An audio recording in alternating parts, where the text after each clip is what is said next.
Okay, I'm going to take the phone away from my ear so I don't bleed over here for just 1 second. Check 1, 2. Check 1, 2. Check 1, 2. Did you get that? Oh, that's funny. I can hear my.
Check 1, 2. Audio check 1, 2.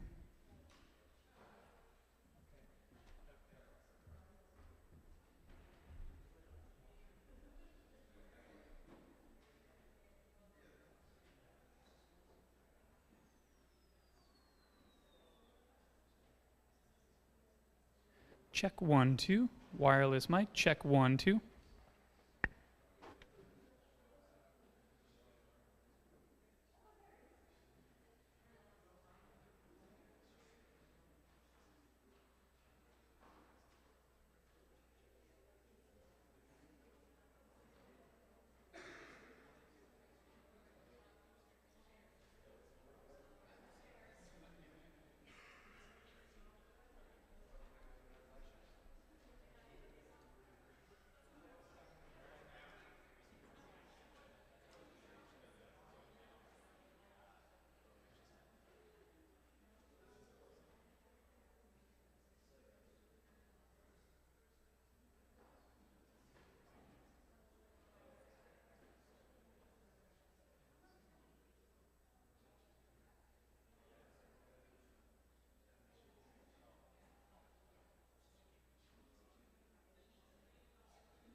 Good evening and welcome. Good evening and welcome to the first campus-wide Gold Alumni Speaker Series lecture and the official kickoff for this year's Senior Gift Drive. We are pleased to welcome you all here in person and through the virtual Alumni College. My name is Kevin Bigelski and I'm the president of DePauw's Student Philanthropy Council. And my name is Nicole Darnell and I'm the Student Philanthropy Council's vice president. Kevin and I are so excited to welcome DePauw's very own Kyle Smitley to the stage tonight to speak on how a liberal arts education helped her to find success in many places. After graduating from DePauw in 2007 and majoring in philosophy and environmental geoscience, Kyle moved to California where she founded her own company, Barley and Birch, which worked to create environmentally responsible children's clothing.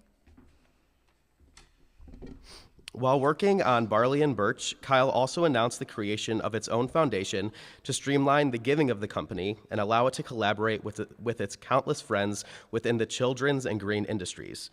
In addition, she also spent time attending law school in San Francisco. Following her graduation, she noticed a disparity of education in Detroit and chose to sell Barley and Birch and open a new charter school in the metropolitan area, Detroit Achievement Academy. In its third year, DAA students have already reached more nationally set targets than any other school in Detroit. In addition, DAA's first grade math growth was in the 95th percentile nationally. Kyle's work has not only benefited the students of Detroit, but many communities as a whole.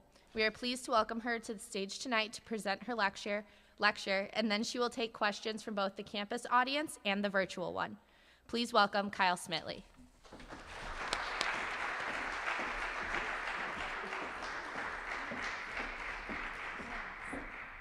Hey everybody, thanks for coming. I figured what we would do is I would walk you through a little bit of what I did on campus, a quick version of my story. They did a really great job of illuminating it already, and then give some advice to my college self. I feel like that's one thing. I don't want to give the same talk over and over, so I feel like, what would I want to hear right now? I'm like, man, what she would tell us to do. And then just really a lot of time for questions. Be thinking of your questions. I'm an open book. Ask me all of your questions that you think are stupid. They're not stupid. They're really smart. So when I was on campus, I should just, I think, like, put it out there right away, like, never felt like I fit in. I think it was oftentimes really hard to fit in here. And I think that manifested in a lot of different extracurricular activities. So while here, I was a double major, double minor. I was a major in philosophy and environmental science. I minored in Spanish and chemistry. I was a proud member of Pi Beta Phi. Proud, I should like air quotes, proud. And my most exciting thing that I did here was I was a DJ at WGRE every semester on campus. So I was the curmudgeon that sort of like lived at the radio station all the time, which I was pretty excited about. In addition to sort of like phoning in my classes, I was a volunteer coordinator at the Humane Society, did a lot. I was a director in the theater program and spent a lot of time sort of like flitting about. After college, I was exhausted, my brain hurt. I didn't really know what I wanted to do at all. I mean, I was a philosophy and geology major. What do you do, right? Think about rocks. So I definitely had a moment where I was like, man, I have no idea what I want to do. I think I'm going to just like move to San Diego and surf all day. And my parents were like, what are you going to do? No. So I went and worked in DC for a while. I studied really hard. I knew I needed some sort of a backup. So I took my LSAT and I like studied like a crazy person, right? Like for the first time, put my mind to something and looked into a perfect score, which was really great for a couple of reasons, not for the reasons that my parents would have wanted, like, oh, I get to go to law school now. I'm like, oh, now Kaplan will pay me a lot of money to tutor people, which means I can just go live in San Diego and surf all day and like never work, which is what I did. So I moved to San Diego. I like lived on, I think, like fish tacos, ramen, and oatmeal. I literally do not think I ate anything else for about a year and a half. And I made only enough money to pay my rent for the year before I started law school. I got a little bored mentally, so decided to start a clothing line. The context there is just that I was doing part-time consulting, again, just to like make barely enough money to buy a couple fish tacos, and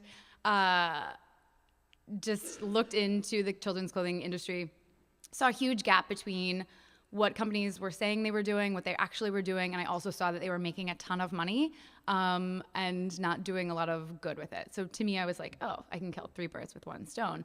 I can solve a gap in the market, right? And make a ton of money, but use that money to do really good work. So flash forward, I did go to law school. I remember my dad being like, you're going to need to choose one, the company or law school. And I was like, nope, because I'm stubborn. And graduated from law school, barely. I should actually use graduated in air quotes because I don't know much about law after 3 years of law school. So graduated from law school. And by the time I graduated, our company had been featured in Fortune magazine, Inc. magazine, Forbes magazine made the horrible mistake of naming me one of the top most powerful women entrepreneurs. I remember when I got transparency, when I got the phone call about that sort of like nomination, I was in my backyard in like sweatpants and my like DePaul sweatpants that everybody I know has in this room, trying to get my chicken out of a tree with a broom. And I remember being like, wow, like this is what power looks like. Great. So after college, did that after law school, was sort of at this point where like I was exhausted. I'd run a startup for 3 years, a rapidly growing one. A successful one. I had not been able to go to any of these fun parties because my law professors were like, if you keep missing classes, like we are going to fail you. Like it's not going to be an option for you to take the final. And I was like, oh, okay. So I really felt like I didn't get a chance to experience this young entrepreneur world, which was really exciting at the time. It was 2009. So this is when really exciting stuff was happening in the tech world. So my peers were the people that were starting some big social media that we're on now, and really cool products that people really rely on now. So I said, you know what, for this year, I'm going to like live it up. I'm going to go to all of these invitations. And the company and its experience really gave me an opportunity to do things that I never would have, right? So like I was invited to lunch with the president and all of these wonderful entrepreneurs. It was fantastic. I was lucky enough to have dinner with Steve Jobs a few months before he passed. Incredible, right? So like these life-changing moments. And still at the end, all of the people I would look around and sort of treat as friends and peers, we were still just talking about like making money. And for me, making money never really seemed like, that never really drove me. And so I think there was definitely a moment where it was when the president looked at us and he was like, you guys are the future, right? Like you guys are the job creators. You are you're the future of the country. You're the economy of the country. And I looked around and I was like, oh my gosh, like if this is all the country has, like we are all screwed. Like we're all totally screwed. Like the country is effed. So I made a really quick decision that the capitalistic sort of young entrepreneurial like rat race, like it just wasn't for me. I like sort of slowly decided I would start selling the company, and I was like, gosh, like what am I gonna do? I was living in San Francisco at the time, amazing city. What will I do with all of this like spare time, energy, sort of like alleged skills, power, remember? Like what will I do with my time? So my company had given a lot of money away to charter schools, leading ed reform, charter schools in New Orleans, Oakland, Washington, D.C., Chicago, schools where they were in really struggling school districts, and charters had led ed reform. So I knew what that looked like, and I knew how that could be really transformational for an entire community. And so I was like, you know what I'll do? I'll find those schools in Detroit, donate my time, donate my money, donate my talent, and help them. So went to Detroit. I don't know if anybody knows anything about Detroit. Yeah, okay, I'm getting some like scared nods. Great, okay. So Detroit is a really fantastic place. Detroit is the only school district in the country that has negative growth over the last 10 years. So if any school district in the country, you see sort of like a positive, like if you're looking at a chart, you see like positive growth. Detroit has negative. So Detroit is just like ground zero of education. Really scary place. So I looked for these like single site, beautiful charter schools, and all I found were these like for-profit companies that were making a lot of money off of running these for-profit schools. And of course, like the entrepreneur in me was like, shit, I have to start it, right? Like, I have to do it. So I went through the process of applying for a charter. Being a DePauw graduate who has been told that I'm excellent since the day I stepped onto this campus, and being the most powerful women entrepreneur, as I told you, I was like, this is going to be a cinch. They're going to call me and be like, yes, welcome to Detroit. So I applied and spent the next 3 months getting 9 rejection letters, like addressed more embarrassingly, "Dear Mr. Smitley, we regret to inform you." I'm like, yes. I have a boy's name, thank you. So it didn't go well the first try. Stuck in there, reworked our application, called a lot of people like, this is what we did, what did we do wrong, how can we make it better? And we're able to be successful. We eventually got a charter. We opened the school in fall of 2013 with 40 students. Our students then and now all qualify for free or reduced lunch, meaning that most of our students struggle with immense poverty. Just to like be really clear, like immense poverty meaning like we have a 50% homeless rate. A really loose definition of homeless, but we also have plenty of students that are living in abandoned houses that heat their homes using space heaters with like extension cords run through houses and rooms, right? So like when I say poverty, I don't mean your dining card is a little too low and you're nervous about having enough money and you have to borrow money from your friends, right? So like abject poverty. Our students were the highest performing students in Detroit 2 years in a row. Our academic vision for the school was that if you can give all kids the same opportunity, that all kids will rise and succeed and thrive. So you hear a lot, if anyone's in education here, you hear a lot about the achievement gap. I don't really ever think about it like that. I think about it as like the opportunity gap, right? So like if all kids have the same opportunity, they'll rise, they'll thrive. So that's been our vision. So we work really, really hard to channel really tremendous resources to our classrooms, to our kids.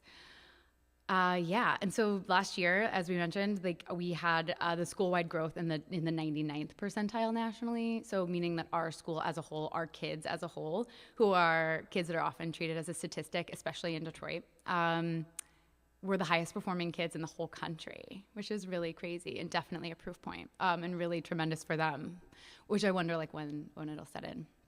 So yeah, that's sort of like my path. Happy to answer any questions about that later. I think as I was driving down and also chatting with DePauw alum and students before the talk, I was thinking about like, what would I tell college Kyle?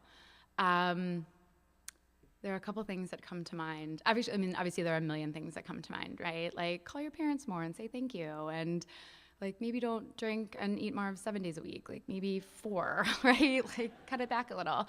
But there's also some more substantial ones, right? So I think one thing that popped out was like, don't pay attention to the relationships you have on campus. They're really important. Some of them will be lifelong friends that you'll have forever. They will be the people in your wedding. They will be the people you call when you're happiest, when you're saddest, really significant people. You will never have people who get what it's like to go to DePauw if they didn't go to DePauw, and you find yourself constantly being like, gosh, like your college experience was so much lamer than mine. I'm so sorry. So that's one. Some of them will be the people that go on to do tremendous work, just like mind-blowing, incredible work, meaningful, just really exciting things. And almost equally as importantly, like some of them will be like the biggest douchebags you ever have to deal with ever, right? Like if you guys can handle people on this campus, like you're fine. Like it doesn't get any worse, trust me. Like to this day, like after law school and like going to DePauw, like I can talk to just about anybody. And people are like, how can you handle that guy? I'm like, oh, please. It's like freshman year Sig Chi stuff, like not a big deal. Like I got it, right? So I think like that's a really it's a really important thing. So like the relationships you make on campus are important. The next thing I think I would tell Kyle of college would be that race, class, and privilege are really important and there's something that you need to talk about and do something about right away. So like even college Kyle of like 2005, like inequity, privilege, live and breathe in really different ways, really scary ways, really beautiful ways. And if you're at this campus, like you have a certain degree of privilege that you should treat as, I often attribute the quote to Captain America. It's actually Voltaire, but like with great power comes great responsibility. So like if you're sitting here and if you're sitting on this campus, like it is it's your responsibility to do something about race, class, like use your privilege, right? Like do the right thing. So I would tell college Kyle that.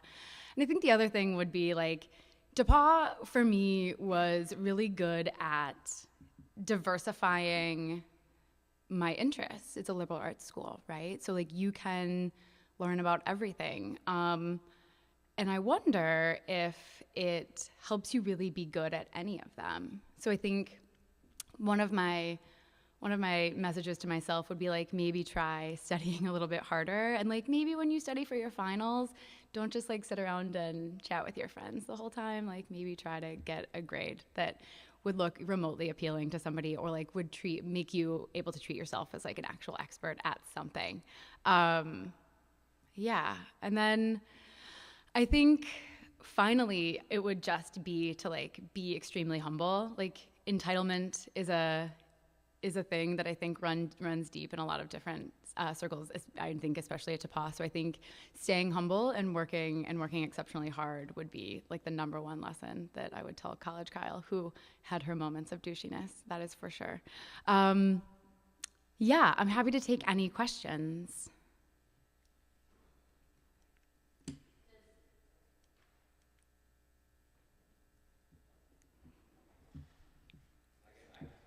Yeah.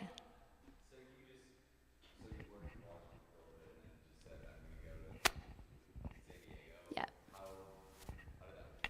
Like logistically? Yeah. Yeah. Yeah. So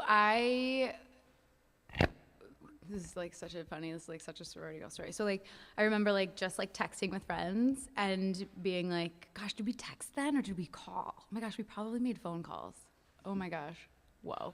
I think it was on the phone with a human, and she's like, my girlfriend's going to San Diego. She's thinking about having a roommate. And I was like, I want to do that. And literally just called my parents and I was like, I'm just going to drove my car from Washington, D.C. to San Diego, and was like, this is where I want to live. And my parents were like, your rent is more than our mortgage. And I was like, can you help though?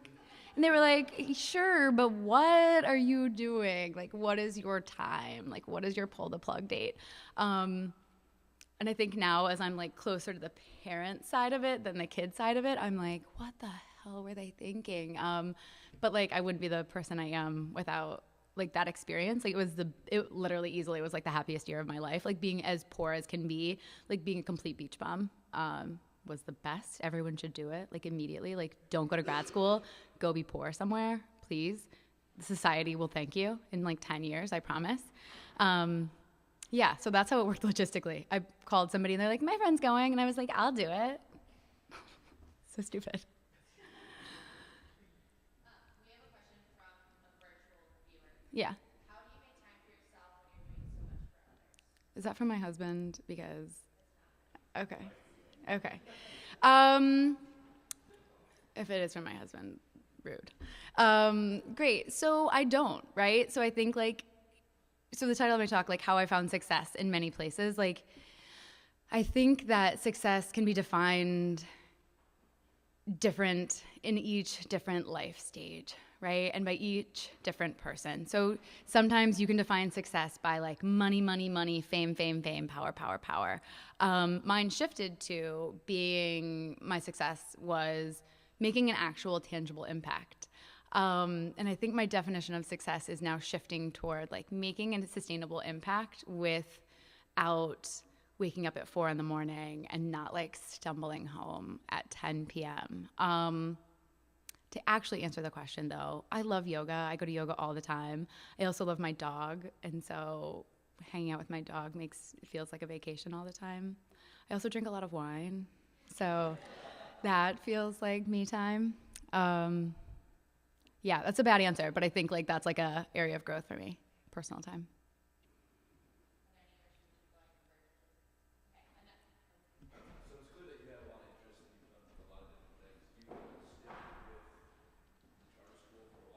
Hmm. Yeah, that's a really good question. I ask myself that a lot. So when I opened the school, I said, okay.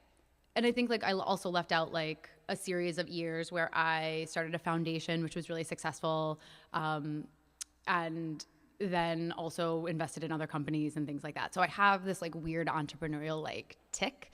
And I told myself when you start a charter school, you have like a three different times, like 3 to 5 year moratorium. No more businesses, no more projects, nothing. It's your sole focus because kids' lives are in the balance depending on like how focused you are. It's like a real thing. Like everybody remembers their kindergarten. Like I don't want to mess it up for these kids, right? No. But of course, like once in a while, I'm like, I'm gonna start a granola company, or like any, like literally, if you catch me on any day, you're like, what business are you starting tomorrow? I'd be like, well, let me tell you, like it's a different business, different week. I'm definitely doing it.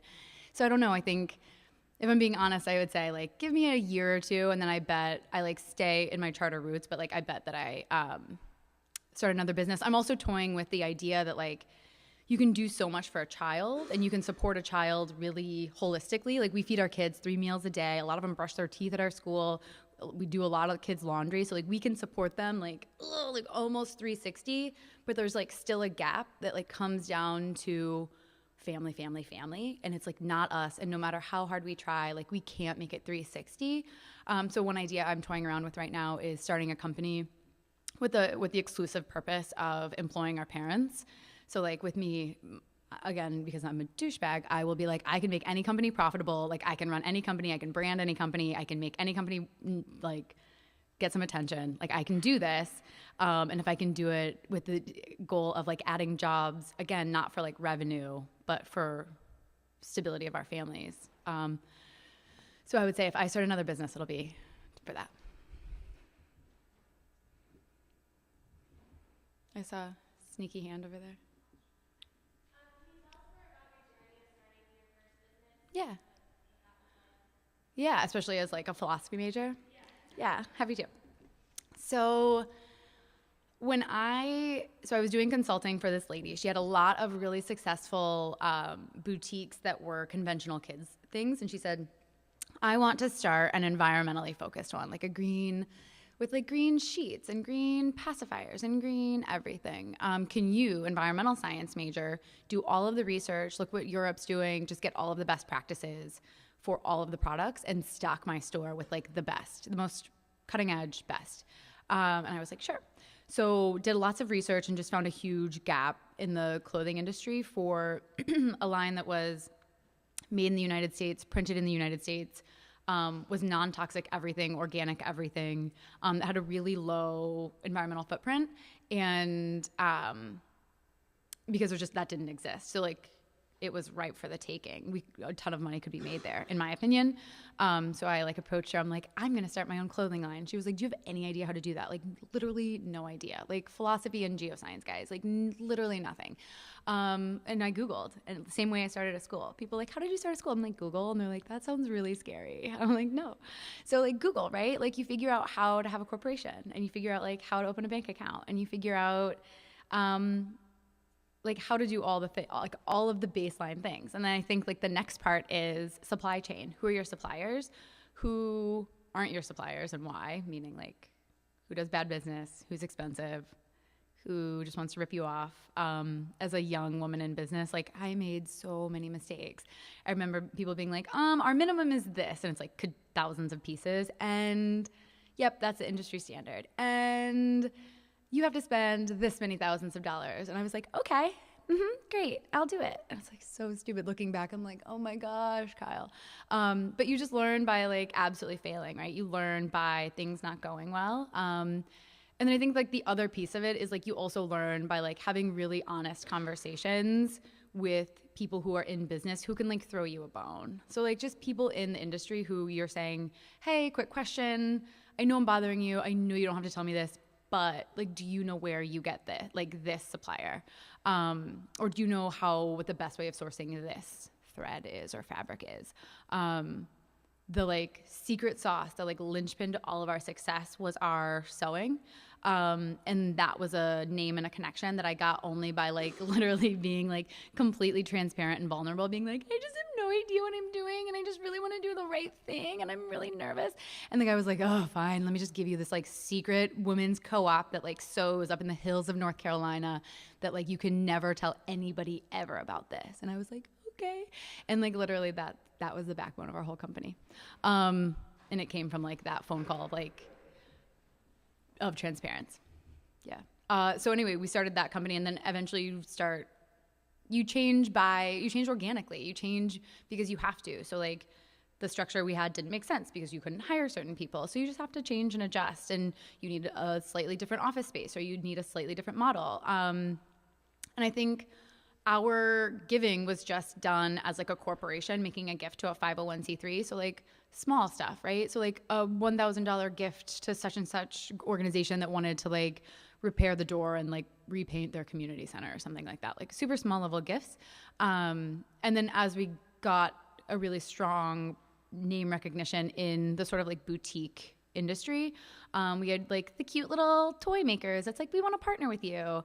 Like, how do we do like charitable giving with you? Which is why we then started the foundation, like the 501c3. So we would essentially have like a big group of people that would then sponsor like that month at like the orphanage and the school in Haiti, which were our projects. Yeah, does that sort of answer your question? I also can talk like more nitty gritty. If you're like, but what's an LLC? I can dive deep in that. Okay.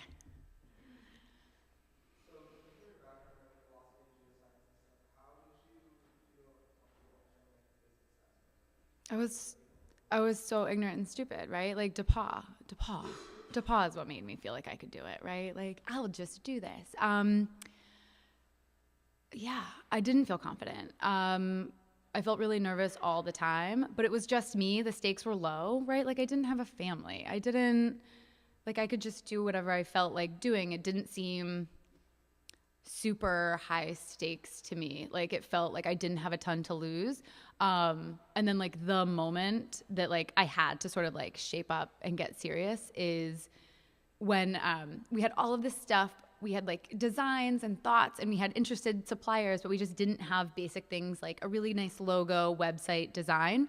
So we approached a firm, and they gave us a quote for $10,000 for all of it.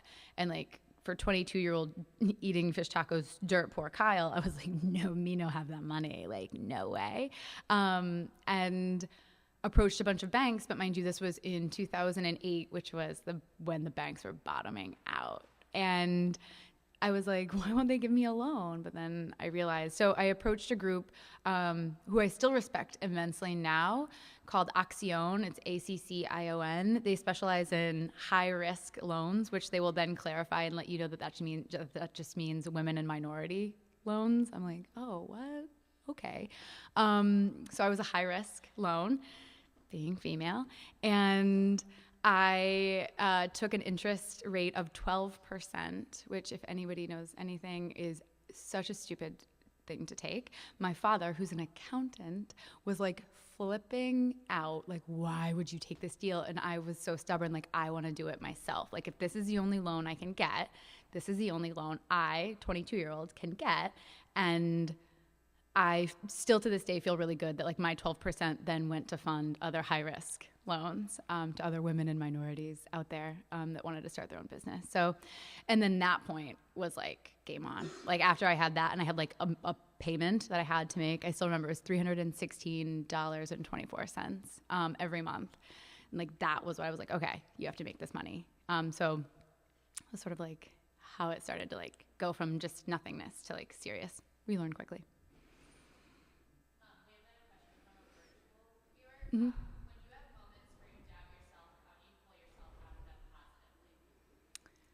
Did I mention wine? Okay, so when I have moments that I doubt myself, how do I pull them out? The kids, right? So like the kids, the work. So I think like when I have a moment where I'm like, gosh, I feel so stressed out and all of this is going wrong and this is such a big, like all of my problems are so serious and like it's like the political landscape in Detroit, for example, right now is like really intense. Like the ed landscape in Detroit is like really not good for kids, and it like is suffocating me. It suffocates me every single day, and I get really stressed. And then I see like the like perfect little kids like wafting down the hallway, like pirouetting to the fountain, like telling me that they're reading on like 8th grade level when they're in 3rd grade, and I'm like, mind you, and I know that like they're struggling immensely at home. And I'm like, oh my God, my problems are so stupid. Like my problems are such a joke, like such a joke. And so I think I then will be like, okay, I can probably get up off the floor and keep moving. Yeah. And yoga.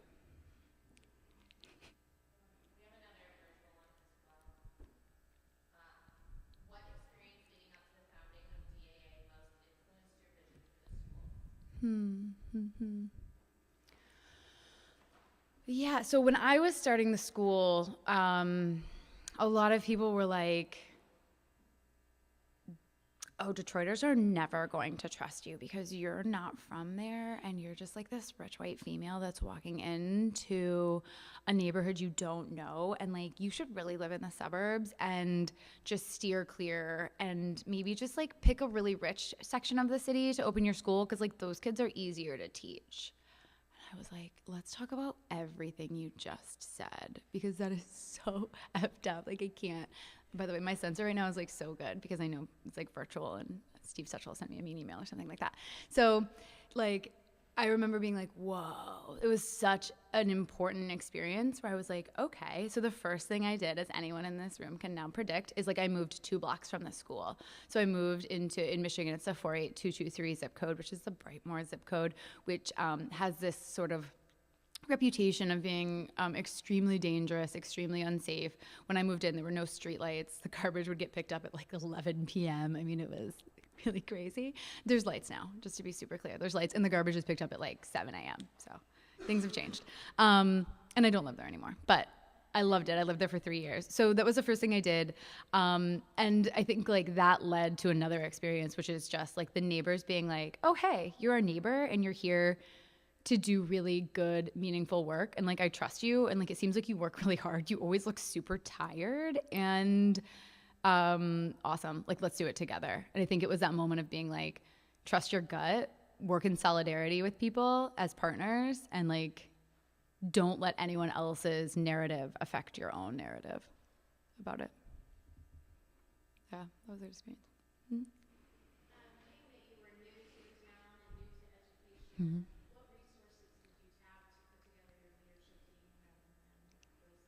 Yeah.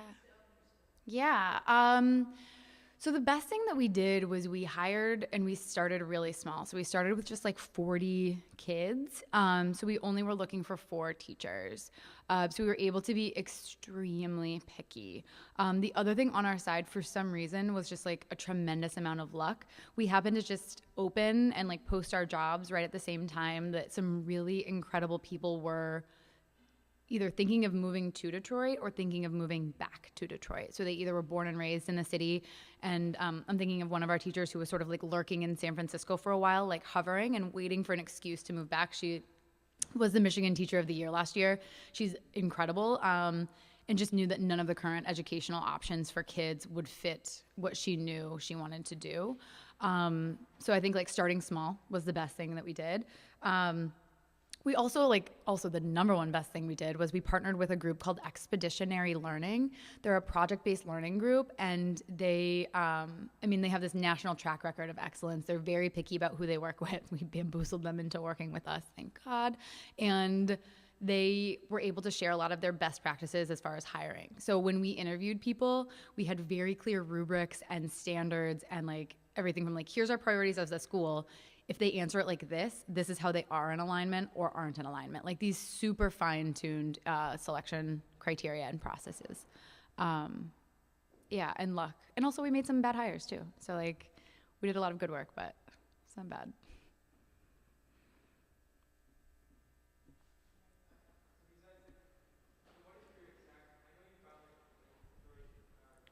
Mm-hmm. Yeah, so founder and then executive director.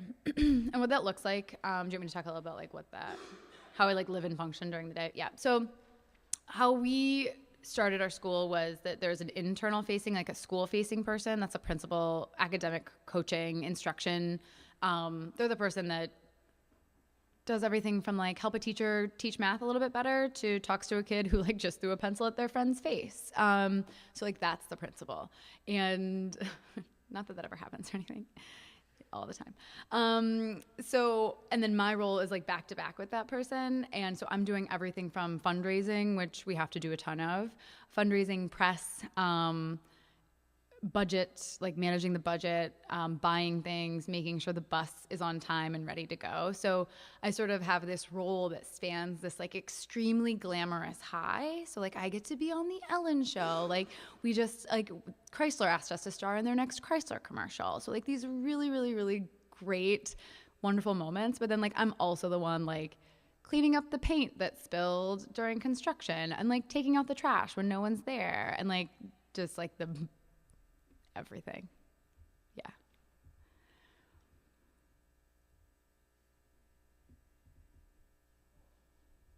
any other questions for you? How do you prioritize your time in order to be efficient and effective? Yeah, that's a really good question. My number one like life rule is I never will go to sleep with any emails in my inbox. So 0 inbox every single night. I think it's a Thomas Jefferson quote, like never put off until tomorrow what can be done today.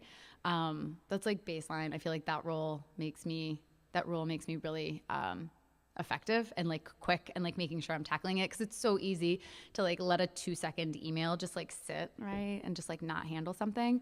So that's number one. And I think a really refined to-do list, it's like not so much a to-do list. I like essentially have this 9-box grid that has like every component of my life and job tacked out. So it says things like staff, like our principal's name, my personal life, like things like like before, like with my wedding. So like every single thing that's sort of, I call them like buckets, right? So like every bucket that could possibly contain tasks, or like we just bought a new school building.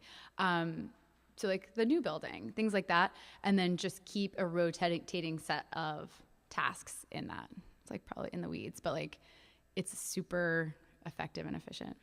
And then I just work all the time. Yep. Yeah. Yeah, thanks guys.